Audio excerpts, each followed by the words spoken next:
अपमानजनक बातें बुलवाई जा रही है। केरल के कांग्रेस नेता में उसने तो बिहार की तुलना बीड़ी से कर दी।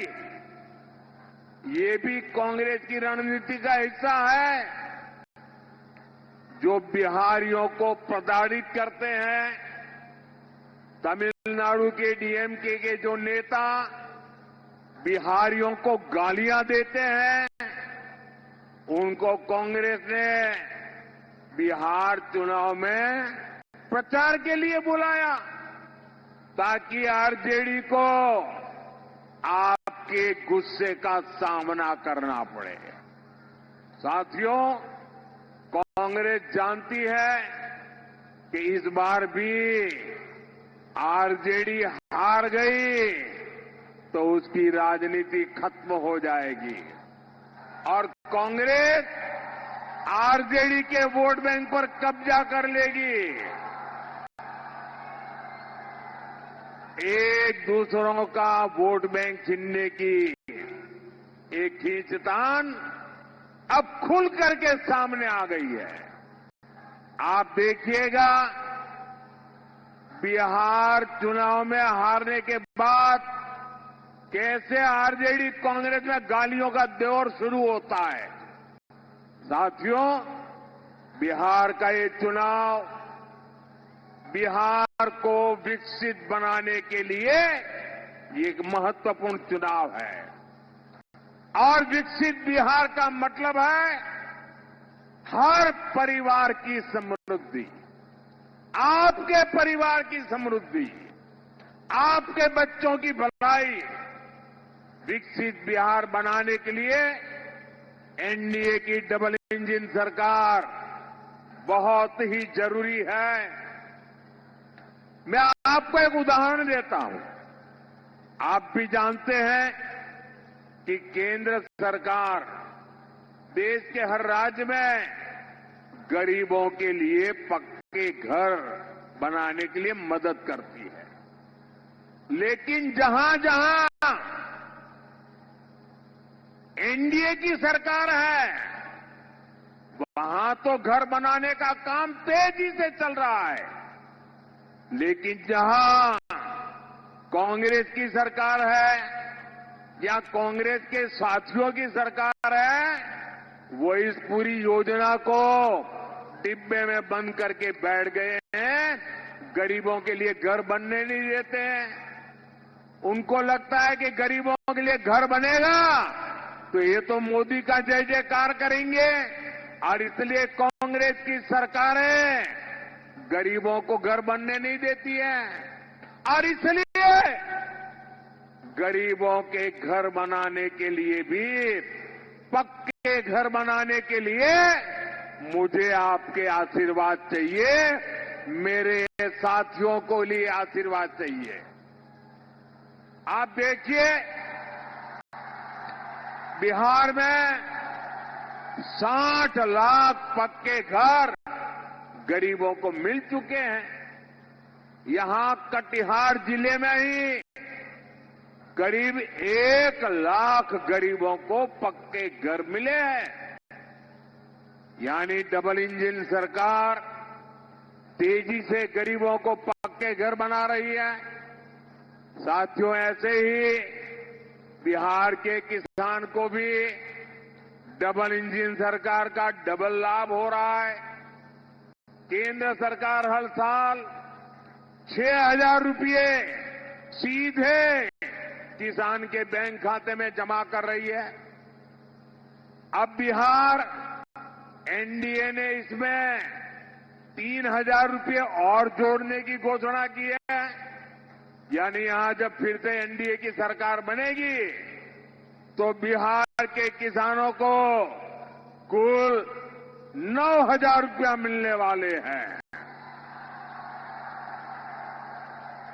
साथियों, हमारी बहनों बेटियों को भी डबल इंजन सरकार डबल शक्ति दे रही है। नीतीश जी ने अगर बेटियों को साइकिल दी तो मोदी ने बेटियों को ड्रोन पायलट बनाने की योजना बनाई। नीतीश जी ने जीविका दीदियों के रूप में बहनों को सशक्त किया, तो मोदी लखपति दीदी के रूप में बिहार की लाखों बहनों को लखपति बनाने में जुटा है। केंद्र की मुद्रा योजना से बिहार की लाखों बहनों को स्वरोजगार के लिए बैंक से मदद मिल रही है। वहीं नीतीश जी के नेतृत्व में मुख्यमंत्री रोजगार योजना से बिहार की बहनों के खाते में 10-10 हजार रुपये पहुंच रहे हैं। अभी तक 1,40,00,000 बहनों के खाते में पैसा आ चुका है। साथियों, डबल इंजन की एनडीए सरकार का एक बहुत बड़ा फायदा है। फायदा ये कि दिल्ली और पटना से निकला एक एक रुपया, एक एक पाई सीधी सीधी आपके खाते तक पहुंचती है। कोई चोर लुटेरे लूट नहीं सकते, वरना यहां एक बिहार का सबसे भ्रष्ट परिवार है और दूसरा देश का सबसे भ्रष्ट परिवार है। आपके हक का पैसा आरजेडी और कांग्रेस वाले आप तक पहुंचने ही नहीं देते। ये आपके हक का पैसा भी लूट लेते। साथियों, सीमांचल का ये इलाका हमारी सभ्यता, हमारी संस्कृति का प्रहरी रहा है, लेकिन पिछले कई वर्षों से यहां एक खतरनाक साजिश चल रही है। ये साजिश घुसपैठ की है। अररिया हो, किशनगंज हो, पूर्णिया हो या कटिहार, हर जगह ये कोशिश हुई कि यहां की आबादी का संतुलन बदल दिया जाए। कुछ वोट पाने के लिए आरजेडी और कांग्रेस बिहार को खतरे में डाल रहे हैं। आपके बच्चों के भविष्य को खतरे में डाल रहे हैं। आपकी बेटियों की जिंदगी को खतरे में डाल रहे हैं। ये लोग वोट पाने के लिए देश की सुरक्षा से खिलवाड़ कर रहे हैं। आप मुझे बताइए साथियों, गरीब, दलित, महादलित, पिछड़े, अति पिछड़े, उनको जो मुफ्त राशन मिल रहा है, क्या ये मुफ्त राशन आपको मिलना चाहिए कि घुसपैठियों को मिलना चाहिए? क्या घुसपैठियों को मिलना चाहिए? क्या घुसपैठियों को मिलना चाहिए? क्या आपके हक का अनाज घुसपैठियों को दे देना चाहिए? क्या आपका चूल्हा जलना चाहिए कि नहीं जलना चाहिए? आपके बच्चों को रोटी मिलनी चाहिए कि नहीं मिलनी चाहिए? आपके बुजुर्गों को खाना मिलना चाहिए कि नहीं मिलना चाहिए? घुसपैठियों को देना चाहते हैं। मुफ्त इलाज की जो सुविधा 5 लाख रुपए तक आप लोगों को मुफ्त इलाज मिले, मुफ्त आपकी बीमारी से मुक्ति मिले, आप लोगों को मिल रहा है। अब मुझे बताइए, आपको बीमारी में जो मदद मिल रही है वो घुसपैठियों को चली जाए तो आपको मंजूर है? क्या घुसपैठियों को मिलनी चाहिए? क्या अति पिछड़ों, महादलितों के टोलों पर घुसपैठियों का कब्जा? आप मुझे बताइए, ये घुसपैठियों को कब्जा करने देंगे क्या? घुसपैठियों को कब्जा करने देंगे क्या? आपके हिस्से का काम, आपका रोजगार कोई घुसपैठिया ले ले तो आपको चलेगा क्या? आपके बच्चों का भविष्य ले ले तो चलेगा क्या? साथियों, बिहार के देश के संसाधनों पर सिर्फ और सिर्फ भारत के नागरिकों का ही हक है। बिहार के हमारे नागरिकों का ही हक है, आपका ही हक है। ये हक हम किसी को चुराने नहीं देंगे। लेकिन कांग्रेस और आरजेडी के लोगों को कट्टा और कट्टरपंथी यही पसंद है। जब भी भाजपा एनडीए घुसपैठियों को देश से बाहर करने की बात करते हैं, ये तुरंत घुसपैठियों के बचाव में खड़े हो जाते हैं। साथियों, कट्टरपंथियों के दबाव में इन्होंने 3 तलाक के खिलाफ कठोर कानून का विरोध किया था और कट्टरपंथियों का एजेंडा पूरा करने के लिए ये नए वक्फ कानून को कूड़ेदान में फेंकने की बात कर रहे हैं। आप कल्पना कर सकते हैं, संविधान के तहत देश की संसद का बनाया कानून ये कूड़ेदान में फेंकना चाहते हैं। आरजेडी कांग्रेस की सच्चाई यही है कि ये दोनों ही कट्टरपंथियों के आगे घुटने टेक चुके हैं। इसलिए बिहार को बचाने के लिए आपको आरजेडी कांग्रेस सरकार से हजारों मील दूर रखना है। साथियों, लालटेन वाले, पंजे वाले, लाल झंडे वाले, इन लोगों ने बिहार को दशकों तक बेहाल रखा, क्योंकि इनके एजेंडे में कभी विकास था ही नहीं। नीतीश जी के नेतृत्व में एनडीए ने बिहार को सुशासन दिया, विकास दिया। जंगल राज में जहां निराशा थी, हताशा थी, वहीं सुशासन में नए सपने हैं, नए संकल्प है। लोगों का हम पर अटूट भरोसा है कि एनडीए सरकार ही आपकी आकांक्षा पूरी कर सकती है। इसलिए जहां रेल पहुंची है, वहां आज तेज गति की वंदे भारत ट्रेन की मांग हो रही है। जहां सड़कें पहुंची हैं, वहां एक्सप्रेसवे की मांग हो रही है। जहां छोटे अस्पताल खुले हैं, वहां सुपर स्पेशलिटी अस्पताल की मांग हो रही है। इसलिए आजकल मजबूरी में आरजेडी को भी विकास की झूठी बातें करने की नौबत आई है, वरना इनका इतिहास विकास विरोधी रहा है। बिहार की आज की पीढ़ी को जानना चाहिए।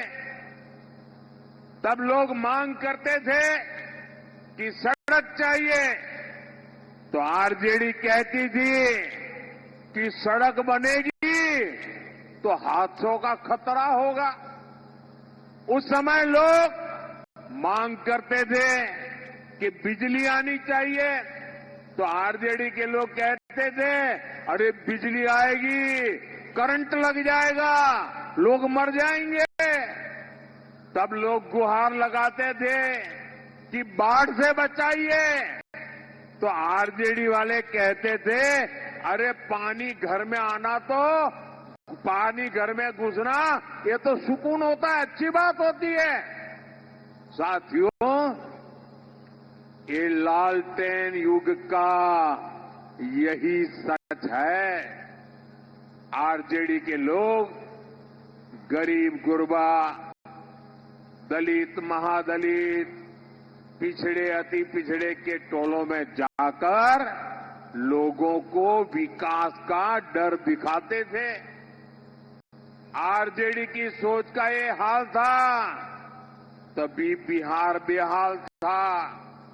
साथियों, जंगल राज वालों की इसी सोच की वजह से हमारे कटिहार में विकास नहीं हुआ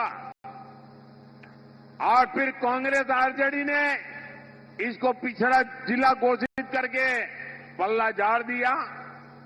जब किसी अफसर ने कोई गुनाह किया हो या किसी अफसर के साथ उनकी बनती ना हो, पड़ती ना हो और अफसर को अगर सजा देनी होती थी ना, तो उसको अफसर को कटिहार भेज देते थे। साथियों, जब 2014 में आपने मोदी को अपनी सेवा का मौका दिया तो मैंने तय किया कि आपको ऐसे मुश्किलों में नहीं रहने दूंगा। इसलिए हमारी सरकार ने कटिहार को पिछड़े जिले से निकाल करके आकांक्षी जिला घोषित किया। यह मिशन मोड पर विकास के काम शुरू किए। आज यहां हाईवे का, रेलवे का जाल बिछ रहा है। यहां पड़ोस में जिस पूर्णिया को काले पानी की सजा मिली हुई थी, अब यहां एयरपोर्ट बनने से इस पूरे क्षेत्र को, सीमांचल को बहुत फायदा हो रहा है। साथियों, ये चुनाव बिहार के नौजवानों के लिए बहुत महत्वपूर्ण है। आपको याद रखना है, कट्टा, क्रूरता, कटुता, कुसंस्कार, कुशासन और करप्शन, यही आरजेडी की पहचान है। आप बताइए साथियों, जिनका रिकॉर्ड रंगदारी, फिरौती और अपहरण का है, मिले और फैक्ट्रियों में ताला लगाने का है, ये लोग क्या सीमांचल में उद्योग ला सकते हैं क्या? जरा पूरी ताकत से बताइए, लोग उद्योग ला सकते हैं क्या? क्या ऐसे लोग रोजगार दे सकते हैं क्या नौजवानों को? एनडीए ने 1 करोड़ रोजगार देने की घोषणा की है। इतना ही नहीं, रोजगार कैसे देंगे इसका प्लान भी बताया है। साथियों, एनडीए का रास्ता आत्मनिर्भरता का है, मेड इन इंडिया का है। कोसी सीमांचल के अनेकों नौजवान आने वाले समय में उद्यमी बनेंगे। राष्ट्रीय मखाना बोर्ड बनाने के पीछे हमारा यही लक्ष्य है। मखाना किसानों की मदद के लिए हमारी सरकार ने सैकड़ों करोड़ रुपए का प्रावधान भी किया है। साथियों, इस क्षेत्र में बाढ़ की समस्या कम हो, हर खेत तक सिंचाई की सुविधा पहुंचे, मखाना और मछली की पैदावार बढ़े, ये एनडीए सरकार की बहुत बड़ी प्राथमिकता है। इसके लिए हमारी सरकार ने कोसी और मेची नदी को जोड़ने का प्रोजेक्ट शुरू किया है। इस परियोजना से कटिहार के साथ साथ अररिया, पूर्णिया और किशनगंज जिलों के लोगों को बहुत फायदा होगा। कटिहार की इस धरती से पूरे सीमांचल को भरोसा दिलाता हूं कि आने वाले समय में इस क्षेत्र की पहचान पलायन के बजाय प्रगति के द्वार के रूप में होगी। बिहार का युवा बिहार में ही काम करेगा। बिहार का युवा बिहार में ही काम करेगा और बिहार का नाम भी करेगा। साथियों, अब बिहार को रुकने नहीं देना है, प्रगति की रफ्तार को थमने नहीं देना है।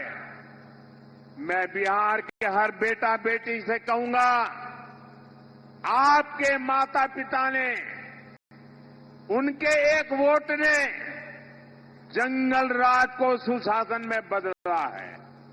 अब आपके एक वोट से सुशासन वाला बिहार विकसित बिहार बनेगा।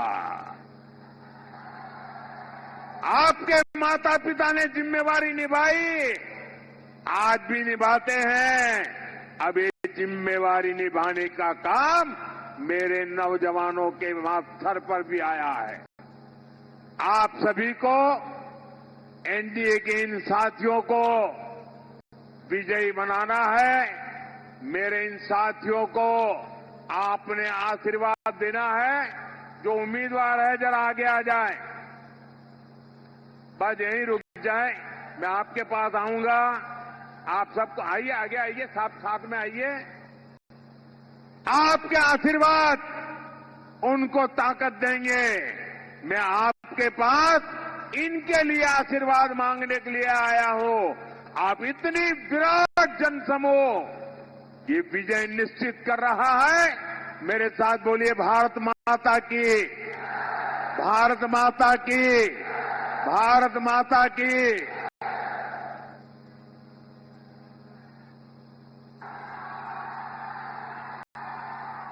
All right. So you heard Prime Minister Narendra Modi there holding a rally, a massive gathering in Katihar in Bihar.